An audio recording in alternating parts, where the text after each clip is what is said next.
Welcome to the Sound in Marketing Podcast. The Sound in Marketing Podcast explores and defines sound on purpose in marketing and in advertising. I'm your host, Gina Isham, owner and founder of Dreamr Productions and Sound in Marketing Learning.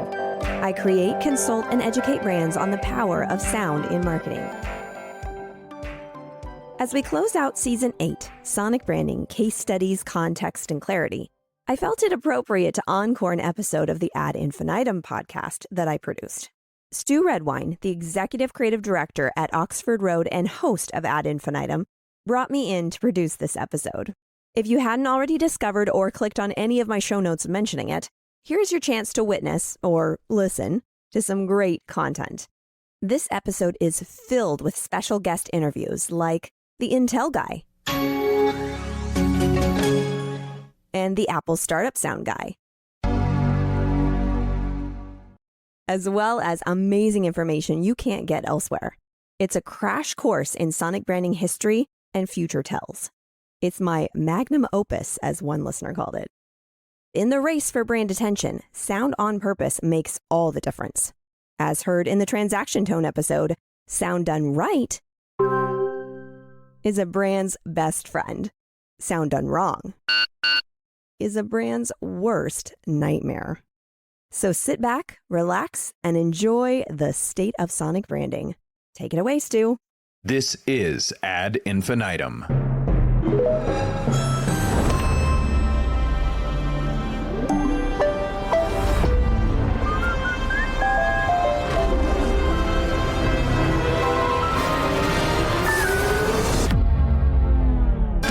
Ad Infinitum is the award-winning podcast solely focused on audio ads, the creatives who make them and/or the latest thinking that informs them, how the space is evolving, and, my favorite part, a roundup of recent audio ads with analysis by yours truly, Stu Redwine, and each episode's guest.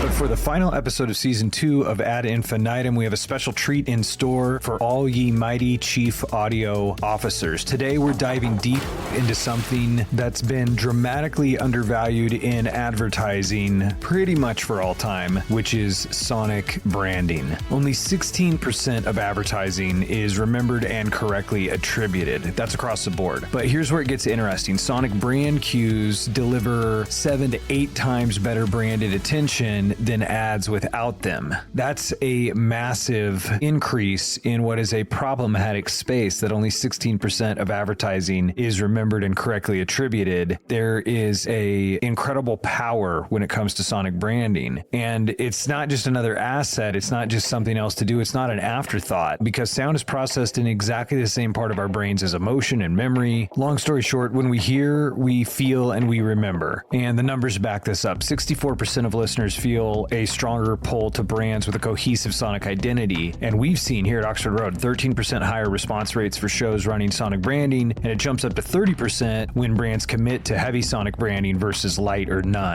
Our sense of hearing and the way that sonic branding interacts with it delivers fame, fluency, and feeling. In reverse order, the brand makes me feel good. The sounds make me feel good. The brand is fluent. I understand it. I understand it's the brand that's communicating with me. And fame, it comes easily to mind. And sound is a shortcut to all of that. One Fortune 100 company called sonic branding the most leveraged item on their balance sheet. That came from the Ad Infinitum episode where we featured Joel Beckerman from Made Music talking about branding with your eyes closed, which is what really began, in a sense, the journey towards this episode, where to really unpack this, we've brought together 9 experts. 9 is a good number. You've got the 9 riders of the Nazgul, or the 9 members of the Wu-Tang Clan. Here we've got 9 sonic branding experts, including Gina Isham, who we worked with to produce this episode, from the writing to the interviews and putting together the initial edit. Gina Isham of Dreamr Productions and the host of Sound and Marketing Podcast. Check it out. Then we have Roger Show Gurman, Dallas Taylor, Colleen Fahey, Joe Sauer, Joel Beckerman, Steve Keller, Walter Warzua, Jim Reeks, Lisa De Stefano, and Chelsea Campbell. all. You're going to hear from them throughout the episode as we explore the state of sonic branding. Enjoy this special episode of Ad Infinitum. Take it away, Gina Isham, owner and founder of Dreamr Productions and Sound and Marketing Learning, and host of Sound in Marketing, and my friend. Enjoy. You can read along with me in your book. You will know it is time to turn the page when you hear the chimes ring like this.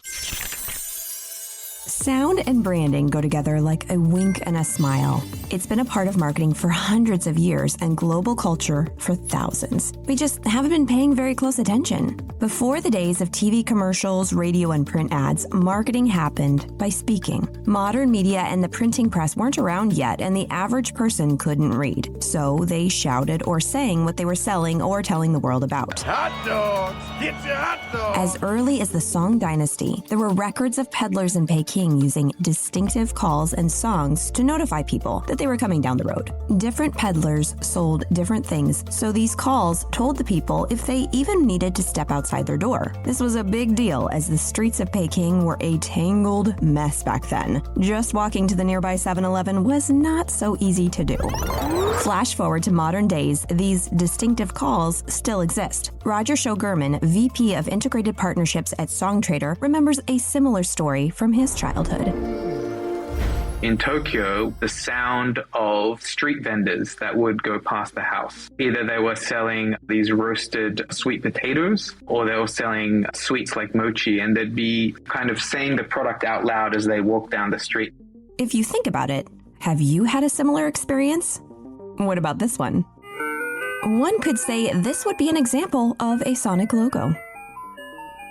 A sonic logo is usually something that is short, maximum up to a couple seconds long, very distinctive. It could take the form of a melody or a sound effect or a spoken word or a phrase. But we'll come back to that.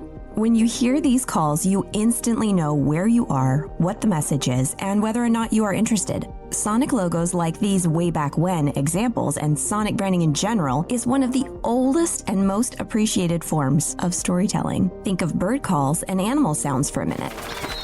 Even there, you've got a story. As David Attenborough says in the Netflix documentary Secret World of Sound, for some animals, sound is the key to their survival. They warn when there's a predator close. They tell their friends there's food. They make come hither sounds and back up sounds. The most dangerous sound in the wild is no sound at all. Sound is one of those things that keeps you mindful and present, and it reveals itself in every passing microsecond. And that's a really powerful thing. That's Dallas Taylor, host of the 20,000 Hertz podcast and creative director at De Facto Sound. Things come alive when sound is added, and everything becomes much more vivid. It almost feels like the picture has been colored just by adding sound. From a storytelling standpoint, that certainly happens just by adding in sound. It brings personality and character to this visual icon that then represents this whole entity behind it. It can help heighten emotions, guide people to understanding what the story's about and how they should feel about it. That's Colleen Fahey, U.S. Managing Director at Cesium and co-author of the book Audio Branding, Using Sound to Build Your Brand. You have something about to happen and you can build anticipation with the sound. Then something scary happens and then suddenly you can make it more stressful and a little bit more dissonant. And then a solution arrives. And then suddenly there's a glorious moment of success.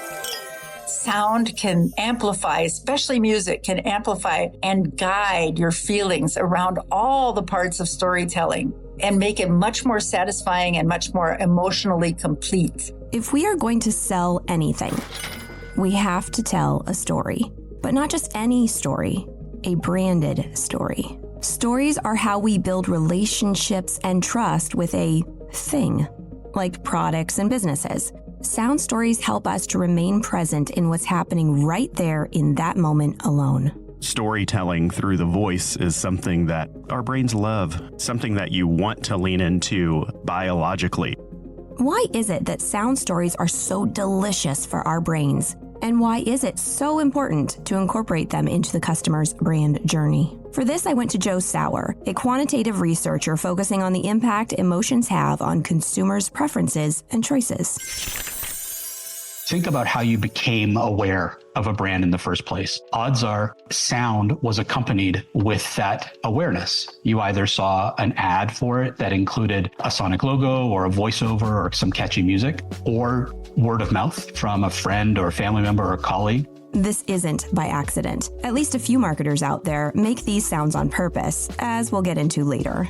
Although the cat isn't completely out of the bag yet, branded sound has been found to be specifically impactful when it comes to getting into the consumer's brain fast. And here's why. Our brains are essentially lazy. They like to avoid working. As a survival mechanism, the more brain power or brain processing I can conserve for higher order processes, the more likely I am to survive. And so our brains use things like mnemonics and hints and heuristics to draw conclusions. Over time, that sound becomes familiar, which is when it really kicks your brain into gear. When something is very, very familiar to us, it tends to generate a stronger emotional response than exactly the same sound the first time I heard it when it was unfamiliar. Now you have a familiar brand story, a double whammy of brand equity. It's certainly one of the wonders of music and sound to be able to create stories. That's Joel Beckerman, CEO and founder of Made Music. How do you get a story across in 2.5 seconds or 3 seconds or at most 3.5 seconds?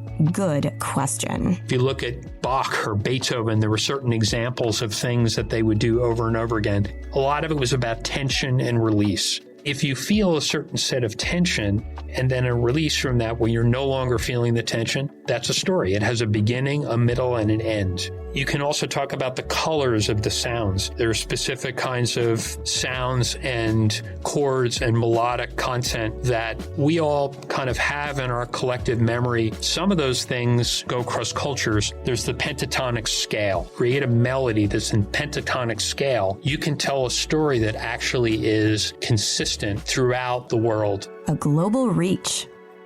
Instantaneously. It's primal, it's automatic, it triggers our emotions and our instincts before we even realize it. And that's what really makes it such a powerful tool for grabbing attention and evoking an immediate response. But over time, with maximum exposure and usage in the real world, they come to encapsulate the essence of the brand in this little tiny soundbite, instantly recognizable, instantly memorable, and trigger a whole range of neural associations with that brand. That was the end of the story. So now we have a familiar brand story that can touch a global community and reach us within seconds while also triggering a neurological good vibey connection. Pretty spectacular when you think about it. But not all sound is good sound. If you're not careful, sound just becomes noise. It's important to follow the research. When we test sounds using neurometric research methods, we can quantify how good or bad a sound really is. Naturally occurring sounds tend to generate more extreme responses than any composed sounds do or engineered sounds. So what's the range between these good and bad sound responses? The strongest positive emotional response is actually the laughter of a baby. And the strongest negative response is a scream of pain.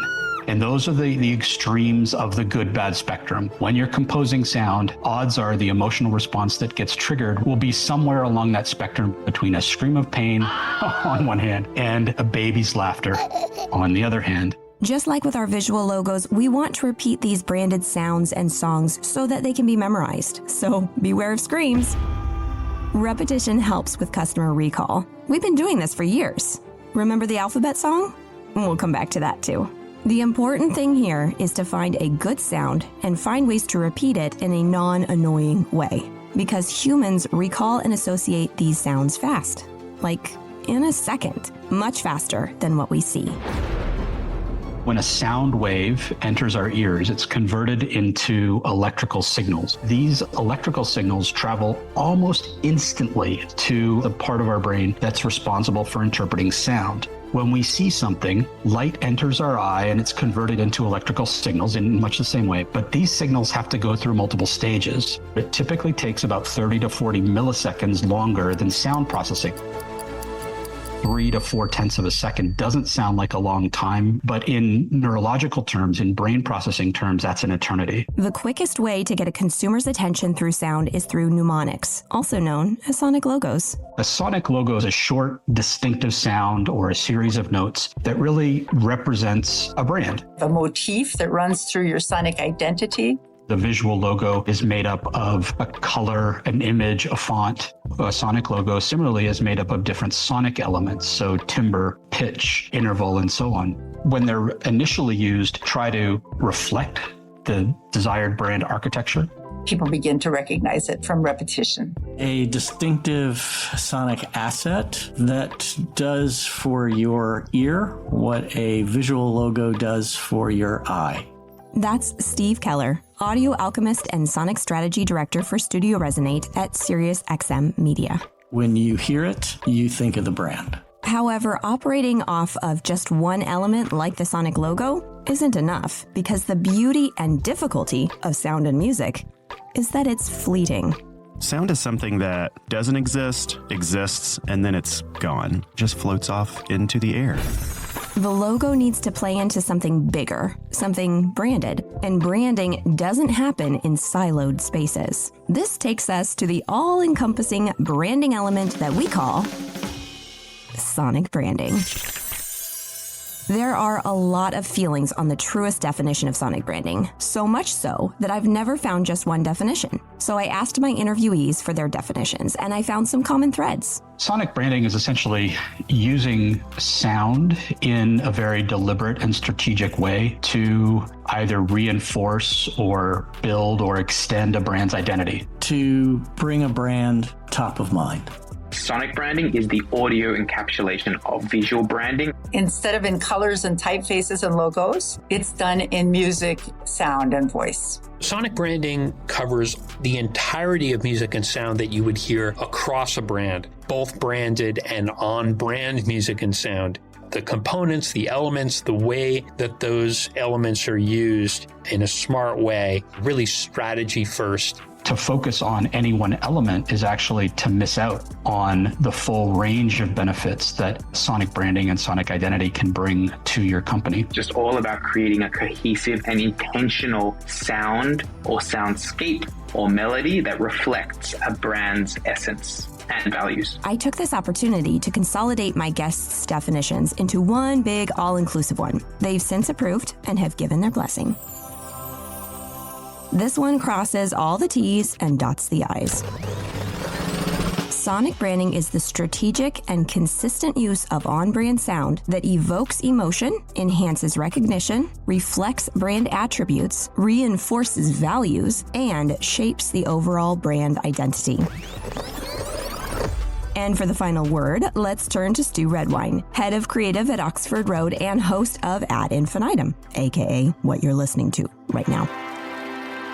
Sonic branding is simply the expanded answer to the question, can they recognize your brand with their eyes closed? Let's say it's yes, then sonic branding expounds on that yes. How do they recognize you with their eyes closed?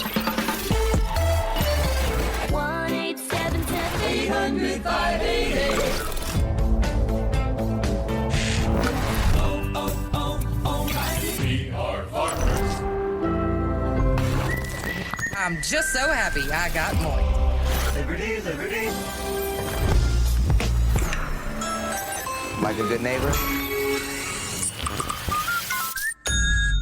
It's about committing to your branding, finding those sound attributes that connect with your brand, owning them, believing in them, and acting on them over and over again. It's the same as with a visual logo. Eventually, you just have to commit and go for it. Here's Steve's advice on the ideals when creating that good sonic strategy. It should be congruent, memorable, distinct. It should be flexible to adapt to different use cases. It should be appealing. It should be likable. It needs to be ownable, not just in the sense of you're owning the sonic space, but in the sense of you're owning the assets themselves. You're owning the intellectual property, the copyrights of all of these. And then ideally, you are consistent in the application of those across multiple channels. And then you think about how you can bring them to life in experiences, and you codify them in some type of a style guide that becomes part of your brand book, again, reinforcing consistency. Although sonic branding may be a semi-new word,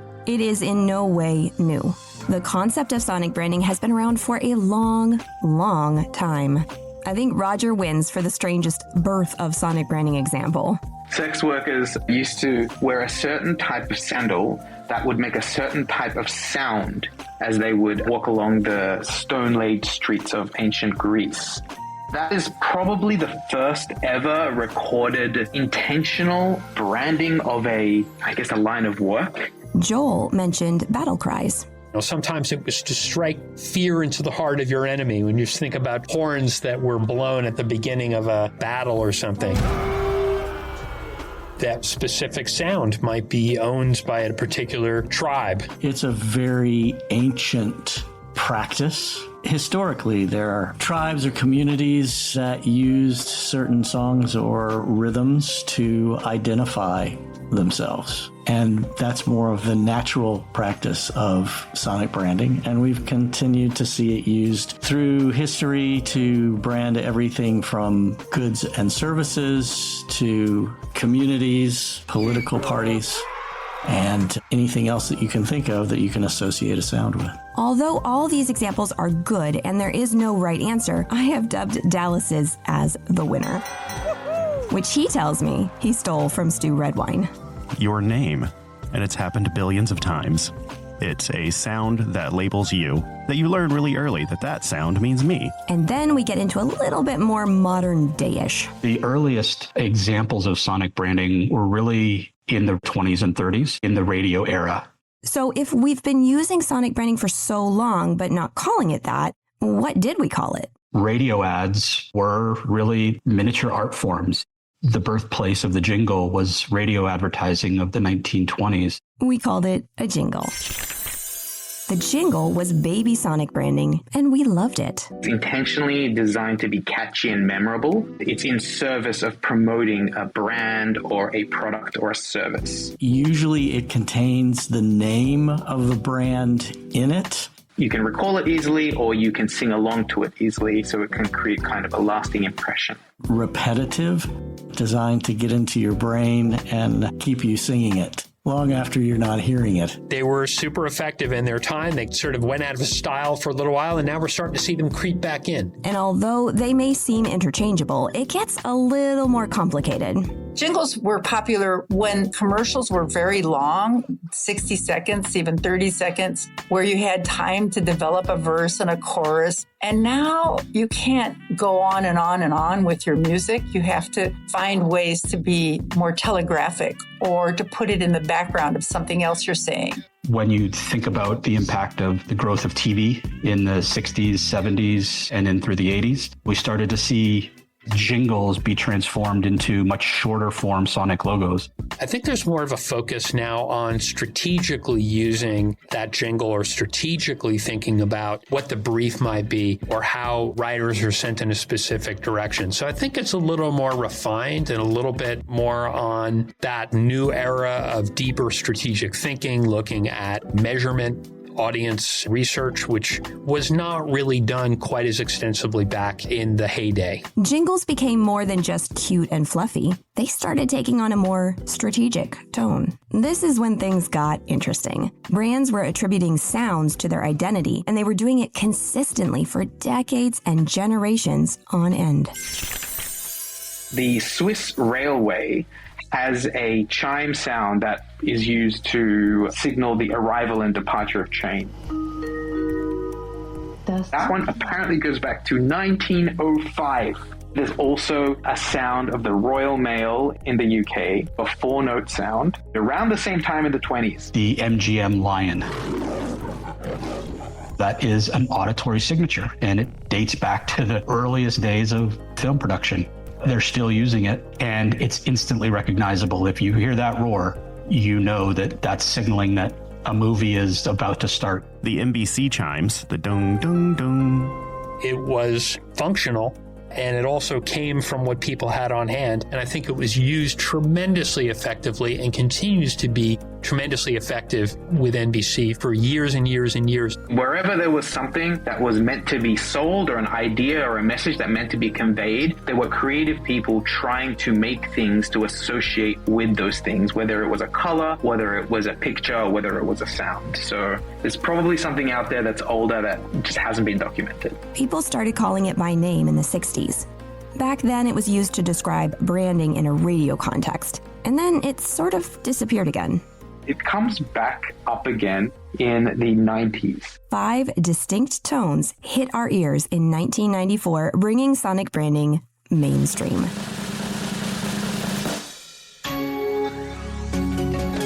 Intel Pentium processor chip created a sonic logo. Definitely like a chapter in the sonic branding book.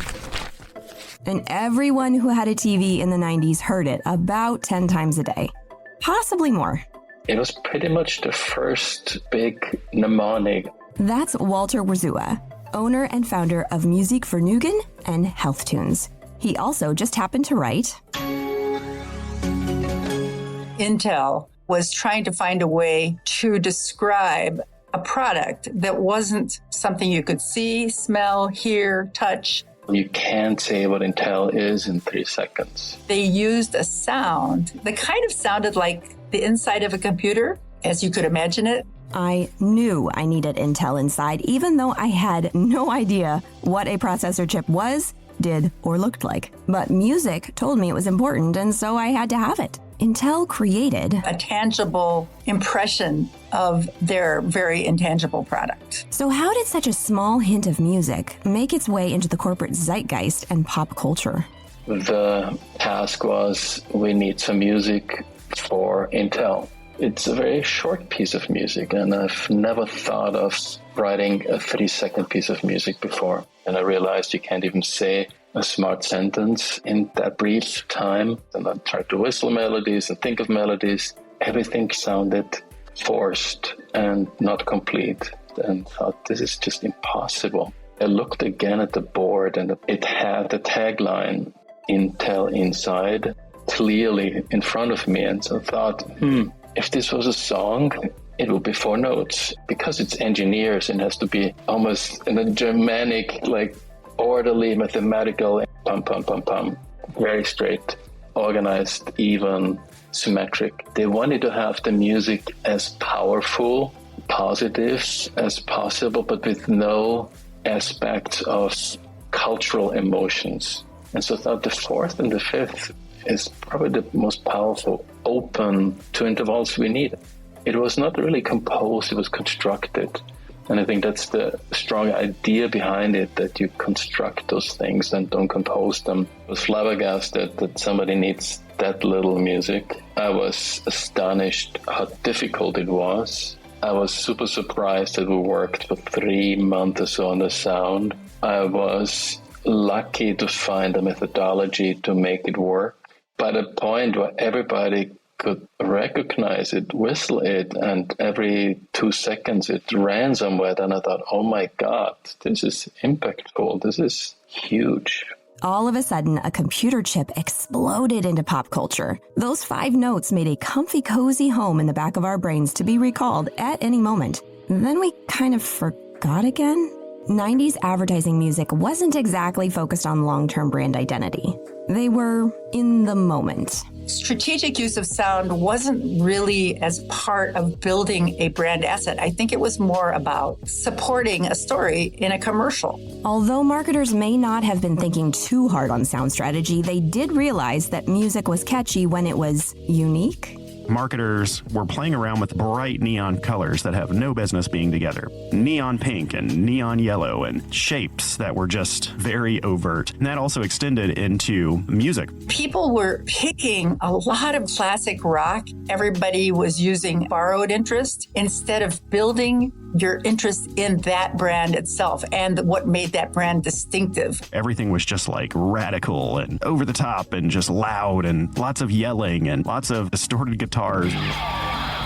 or synthesizers and just anything that would just like flash sonically to get your attention. It was all very distinctly 90s, but not necessarily distinct brand by brand. The focus was on fast and loud and energetic. It's probably why we now have an attention span shorter than a goldfish. That microsecond attention span started happening significantly in the 90s. How can we orchestrate as much attention-grabbing things second by second during an entire 30-minute program, plus the advertisements? I think the 90s were the early equivalent to thumbing very bright TikTok videos. Sonic branding has gone through a lot of evolutions. It evolved from the jingle to now the Twitch economies where attention spans are sub 3 seconds.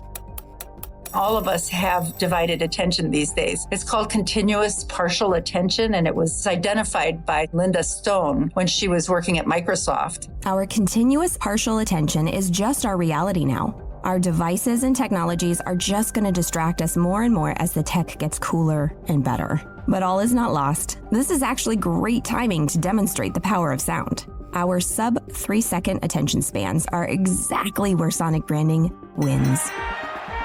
We don't need to combat our short attention span. Remember what we learned about how fast and efficient sound is? We need to find our brand sound and communicate with it. Why borrow a sound when you can make your very own? Add something to this brand new world of the fast and furious. What happened when sonic branding appeared on the scene was that suddenly you weren't thinking about something that I can borrow from the culture, but what can I add to the culture? Your brand in its best self. And then a moment of accidental, sheer clarity. My name is Jim Reeks. I'm pretty well known for a couple of sounds. One in particular is, and my camera.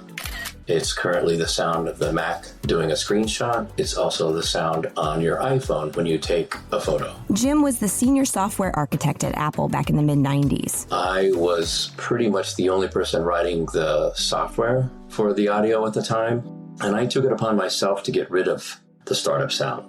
I hated it. As a musician, Jim saw a real problem with the existing sound. The previous engineer who designed it mathematically created a perfect set of intervals based upon tritones. Literally the most dissonant sound that you could think of. There was a cartoon called Quick Draw McGraw, and he had an alter ego called El Kabong, and he would hit you on the head with a guitar that sounded like all the strings are out of tune. And the Mac startup sound at that time was an El Kabong sound. I just had to replace it, and I set about designing a sound that sounded like the Apple brand to me. I had no input from anyone, and then it got released. And the rest is history. That sound is a great example of how you can put character and identity into a product and a brand. Now we are getting somewhere. This was beyond catchy and unique. A brand is the promise of your benefits. It's what I think. It's what I feel. It's what I have in my mind, even without ever using or even experiencing your product. It's the promise of your benefits. You can help to convey that promise with colors, fonts, logos, and sound. Sonic branding, iconic and equitable. Jim shared his experience with friends.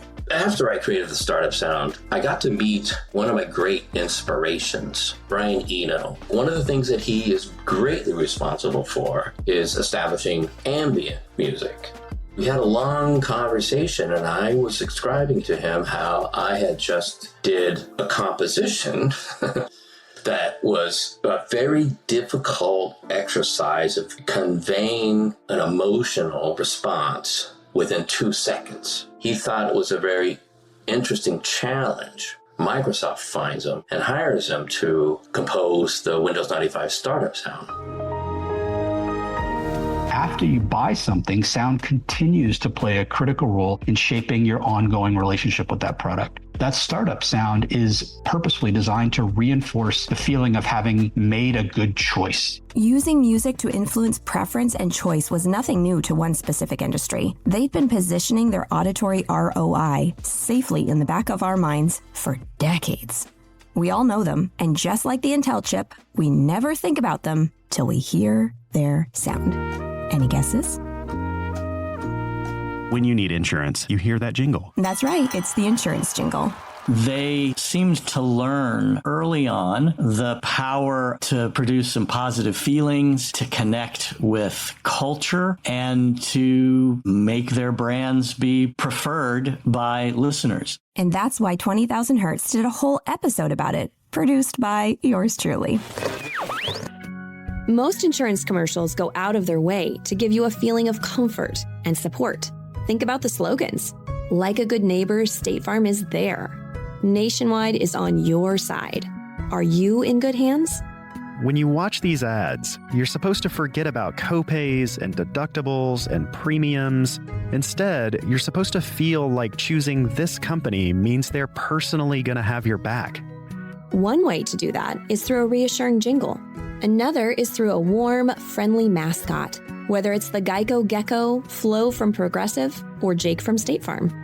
Because this is such a non-tangible service, personalization helps. So bringing a human or even a duck into the picture can help it become more concrete and tangible.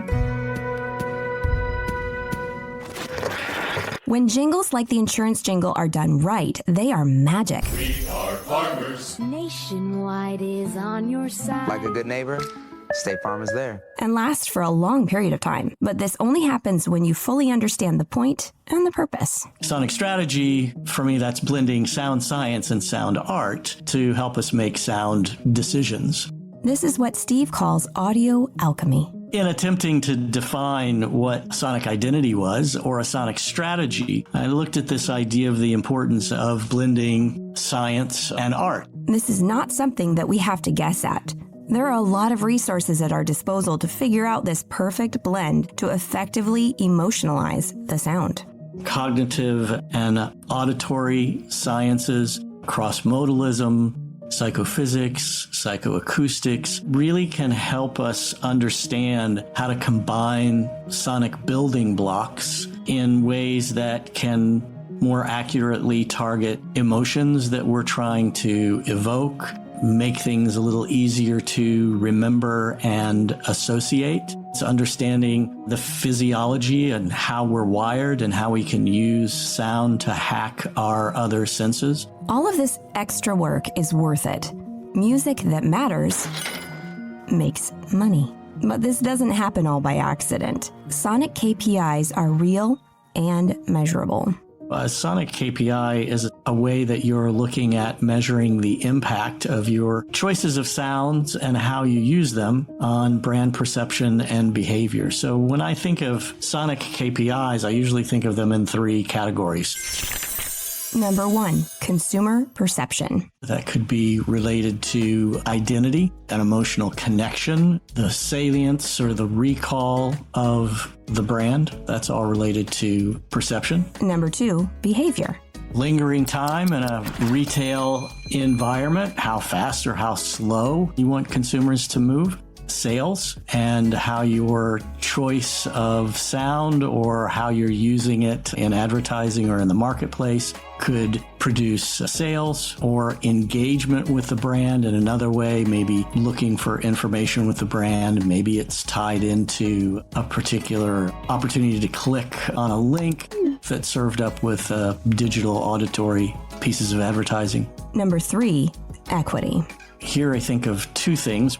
Brand equity as a whole, and is your use of sound actually helping to build into the brand equity? But there's also KPIs for equity that could be related to the sonic assets themselves. Sonic logo that you can trademark and copyright, or a brand anthem, or particular pieces of sound design that may be proprietary.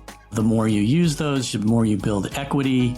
That can be collateralized in other ways. Think of a brand thinks about KPIs in each of these areas and thinks about how is my choice of this voiceover or this piece of music or this sound design or this audio channel going to serve these KPIs that I have that probably ladder into larger KPIs for the brand overall. It really does have an impact. Using sonic elements again and again teaches the consumer to remember you through sound. Learning this way is not new to us. Recognition through repetition has been happening since we were 2 or 3 years old. give or take a few months. It's like the alphabet song when you have kids and you would not teach them the alphabet by saying, just remember A, B, C, D, E.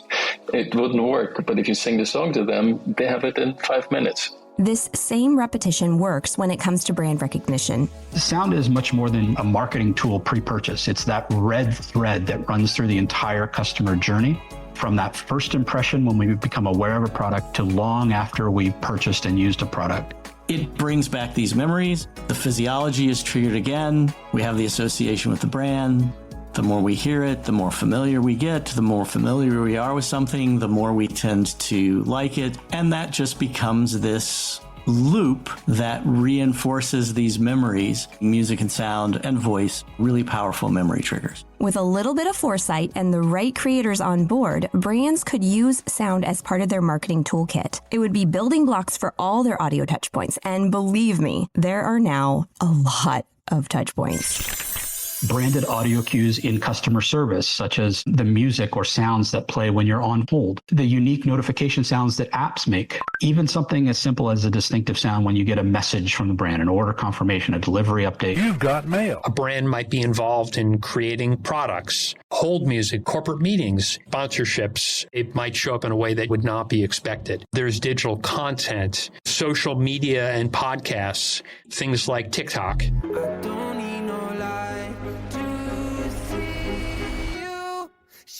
I've seen it now. It's kind of a whole new realm where branded music is showing up. And the list goes on and on and on. All of these sounds reduce frustration, make interactions seem more seamless, more enjoyable, and essentially enhance brand loyalty. These things create a sense of continuity and connectedness. A red thread of continuity that runs through your entire customer journey means familiarity, a sense of welcomed predictability.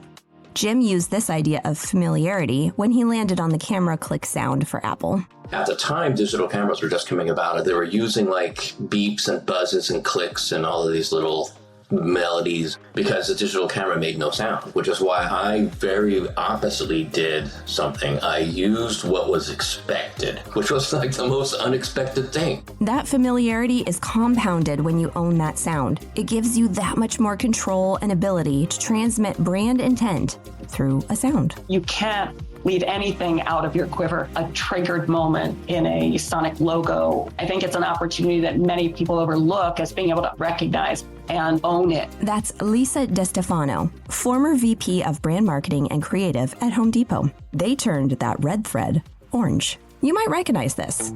It's the Orange Song. Using borrowed interest exclusively makes your music message less vivid, and it takes away your ability to play.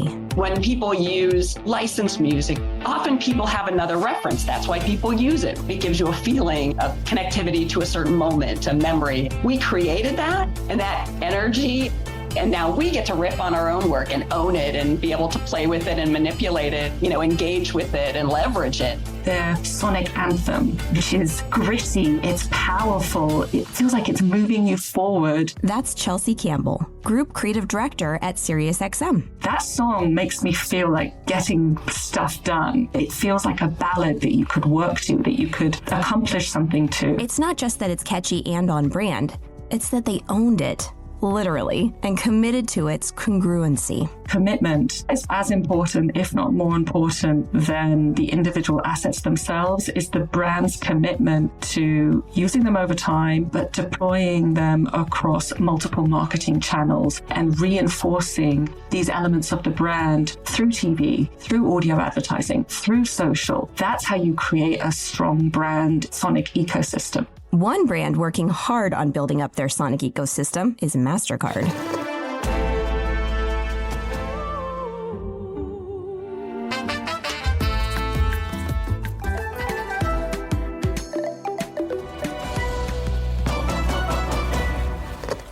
Its branded sounds are used in both digital and physical stores to help improve the customer experience. They have led the way in making people think of their brands more multisensory than just visual. And the biggest sense that they leveraged was sonic. at the payment terminals, their commercials. They're reproducing it in different types of music from different countries. Most recently, they've even developed a haptic logo for customers to feel while making purchases on their phones. The strength of that identity is the consistency. That's the hero, and that's what makes it work. CMO Raja Rajamanohar has been a huge supporter of sonic branding and sensory marketing over the last few years. Raja and the MasterCard team even released an album with tracks all inspired by its sonic identity. Can you play that? 10 artists from all over the world integrated the MasterCard Sonic logo into their custom-built songs, inspired by the sound. This album demonstrates the vibrancy of sound branding usage while also supporting up-and-coming artists from all different cultures and countries. McDonald's is another great example of branded sound. Their sonic identity has been building up their brand equity for decades. That started as a really interesting Trojan horse type of marketing where they got Justin Timberlake to make a whole song called I'm Lovin' It. After JT fans fully embraced the song as his, the truth was revealed. Surprise! I'm Lovin' It was actually McDonald's in disguise. And it's been around for over 20 years. It is constantly reinventing and adapting itself. You could put it in any sort of instrumentation or voice, I believe even just any language to say I'm loving it. It could be adaptable into virtually any country, and I think that's brilliant. It remains relevant and on brand to Mickey D's all over the world. I think it's one of the gold standards. It came from a jingle in and of itself. Was really a good solution, but if people had just kept banging that exact version over and over and over again, it would have gotten tired after a while. But I think the reinvention of it that's consistent with the particular messaging or the particular way that a communication is being brought forward, just the fact that it's done in so many different ways and each one of them sort of has some kind of an element of the brand personality of McDonald's, I think that really makes it a complete home run.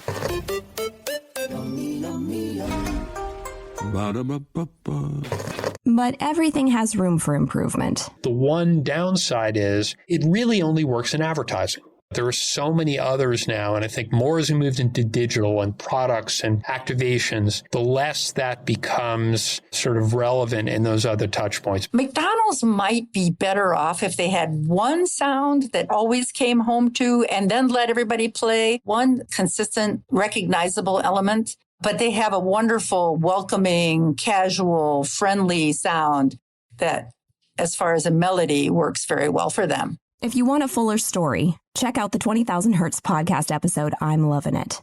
Great breakdown. Another company using sonic branding in a clever way is Coca-Cola. They don't have a sonic logo per se, at least not one that they've stuck with, but they do have a strong branded sound.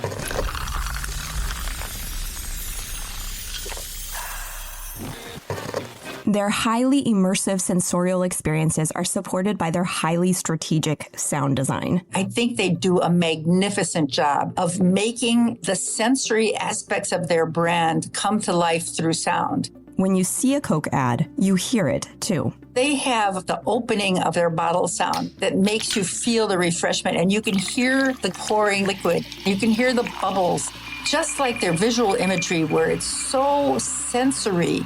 They're always emphasizing the sensual aspect of their brand. They do it very well and with great discipline through sound. That process of classical conditioning where the Coke brand always appeared in advertising associated with this sound creates a familiarity of the two together, the visual logo, visual identity, and the sonic identity.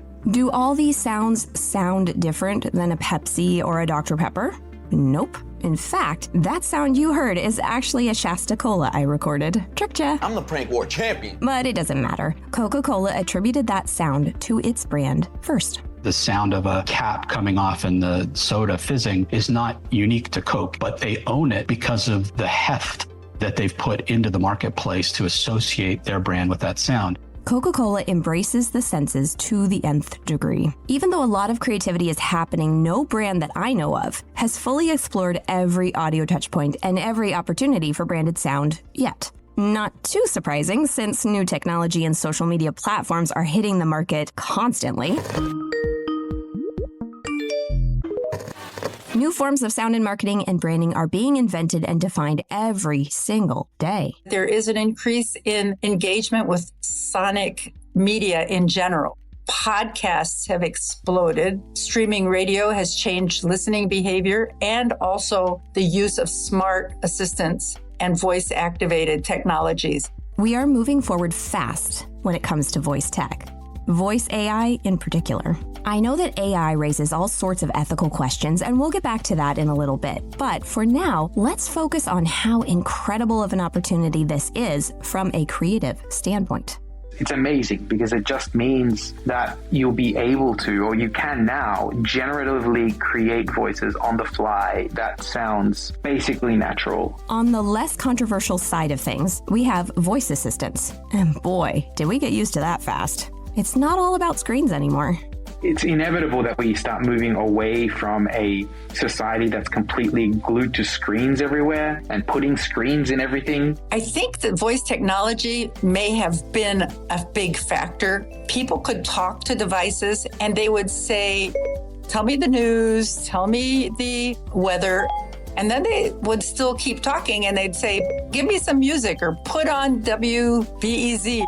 There was podcasts becoming so popular. Audio is very good at getting attention, much better than all the things that are trying to get into your eyes. Brands are exploring the possibilities within their smaller ecosystems as well. Some brands have developed exclusive sound experiences for customers, for loyal customers, for high-value customers. Things like audio content that's only available after purchase. Balenciaga has created a song that actually is able to be unlocked and downloaded only based on a QR tag on their shirt, paired with one on the receipt. These are sounds that are focused on deepening that emotional bond and making you feel like you're part of a community. It cuts to the core of the human experience, a sense of strong positive emotion and belonging. This is just a new take on theater of the mind. We can use theater of the mind to paint pictures in people's minds, to transport listeners to faraway places. The fact that no one has this powerful audio first and audio only social figured out yet should be exciting and liberating.